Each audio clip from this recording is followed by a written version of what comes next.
Is there an industry that you foresee that is heading towards a bubble and at this point of time? Yeah. So there are three industries, according to me, which the first is the one which we all, the real estate industry. It's overheated.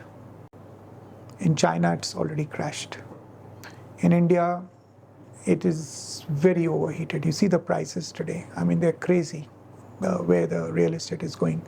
So is it a bubble? In my view, yes. Will it burst? I don't know. Time will tell. No, but I'm telling you. No, I'm just telling you, it is a bubble. Will it collapse? I'm not sure. Because if you look at the real estate business, it's very closely linked with the stock market. And you know how the economy and a lot of things actually work around it. And also government regulations and all this whole thing around. So I think the one industry is that. The second one is the crypto, which everybody knows about. The crypto is again on a high. Again, it's gone up. Nobody knows why, when it can collapse. And the third one, which is going to shock you, is the AI industry. Now, this industry, I'll tell you why I'm saying this. The AI per se is very good because you need AI, right? But today AI is unregulated and it can cause more damage than what it's going to do good. It can. Okay, I'm not saying it is causing now because everybody's using AI today. But what is happening now, I'll just give one small example. There's a friend of mine who's in a startup who wanted a $10 million fundraise. The guy's saying, you're an AI company. Why are you coming 10 million? Do 100. Yeah. So, so the hype that is being created of other companies coming in here, so the good companies will survive. Nvidia and the others one which have so so they will go along because they're actually building a product. But where you're getting on that hype of that AI, which a lot of people now are saying I'm AI. So I think these are the three industries in my view which are in a bubble. So the hype of AI is going to go down. You said I'll be surprised, but I'm not surprised at all because I'm kind of in agreement with you because these lofty promises and inflated stock valuations and investor enthusiasm on AI, as you rightly said, that looks like a bubble at a certain extent. While there are promises that it can really make some great value to the businesses, but we haven't seen that value. So it's still to come in there and that point. The one point I know, I'm just going back to the previous question, you said about the crisis which came up. Yes. And I want to give you a very concrete example of Johnson & Johnson. Tylenol in 1982, it was the drug which had a 37% market share, the paracetamol market in the US. Some competitor or somebody actually laced their thing with cyanide there, and about 7 to 8 or 10 people died. So what did that CEO do at that time? He took a very tough decision, recalling every single drug off from the market. He did a complete investigation as to what happened, and then they found out that this is what came out. The stock price of Johnson & Johnson shot through the roof after 52-week high on a crisis situation. Okay. 2 months later, after the investigation, they found there's nothing wrong with their manufacturing process. They brought it back.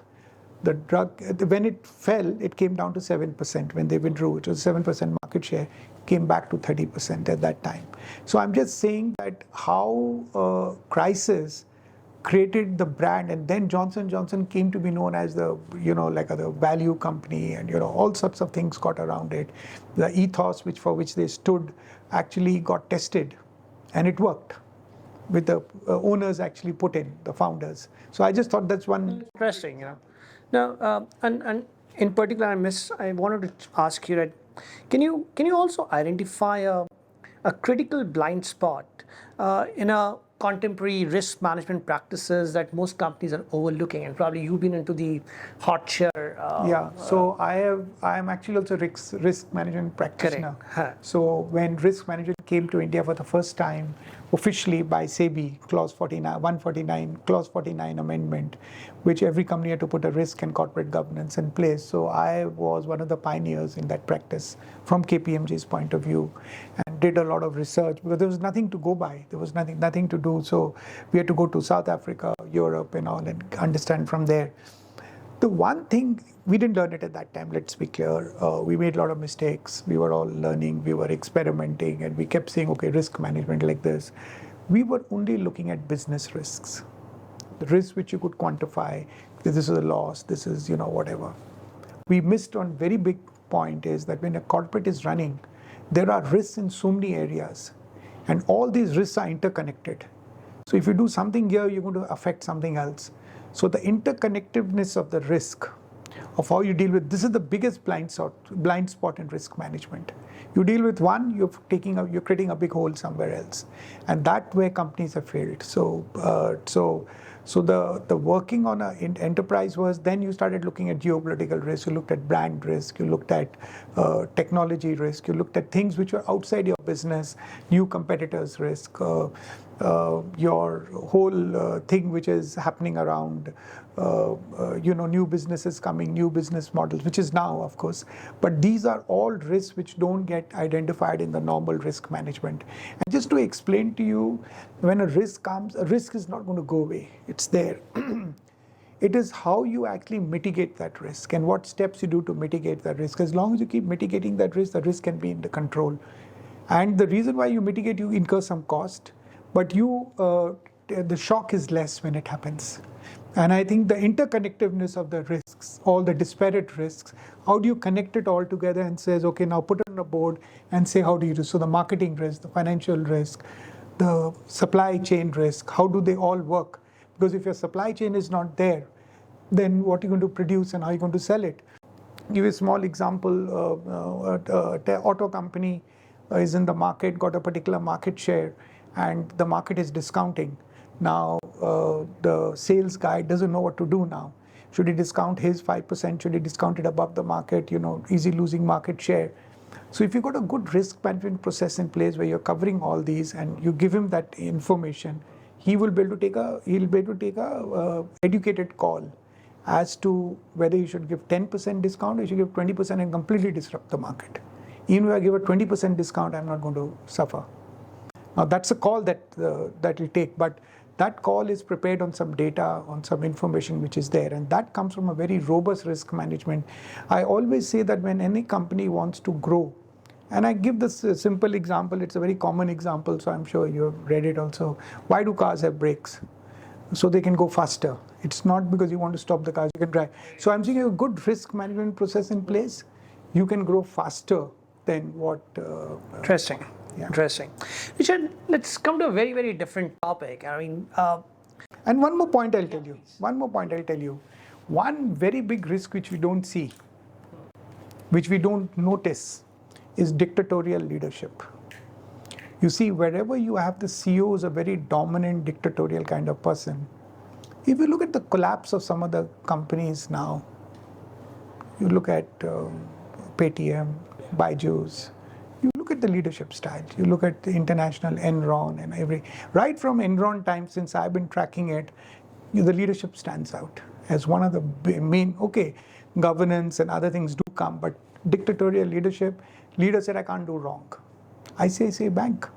I'll just they bounce back now, but they went through a tough and they got a great leader now who's bounced it, but nobody even ever thought, but again, a dictatorial leader. So, so the board cannot question them. They say what we are saying is right, listen to me.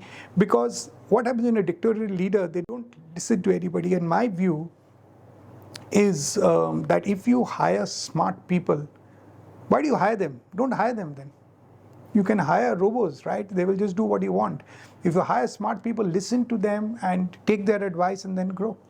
And in my multiple interaction, I see a lot of family offices struggling just because the family wants to keep a full control on the businesses, and professionals are not able to deliver what they can deliver if... and nobody listens to them. Absolutely. Not to the extent they should be listened to.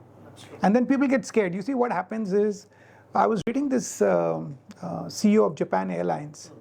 He said during the crisis, I don't know whether you know, where he took a big salary cut so employees' jobs could be saved. And he did many things like that. He changed his dress. He wore very ordinary clothes, came in a bus, not like a CEO of any other airline. because he wanted to be with the people. And he said, the reason I'm a leader is because I listen to my people. What they tell me, and I hear, and then I take those ideas. So if you take those ideas, some of those ideas can be winning ideas. And I can give you my own example. Most of the things which I did in KPMG came from very youngsters. I used to sit with them and I used to talk to them. We used to have sessions. They used to come with ideas, and most of the things I implemented. Maybe I got the credit, but it came from those meetings. So and they are futuristic, right? So yeah.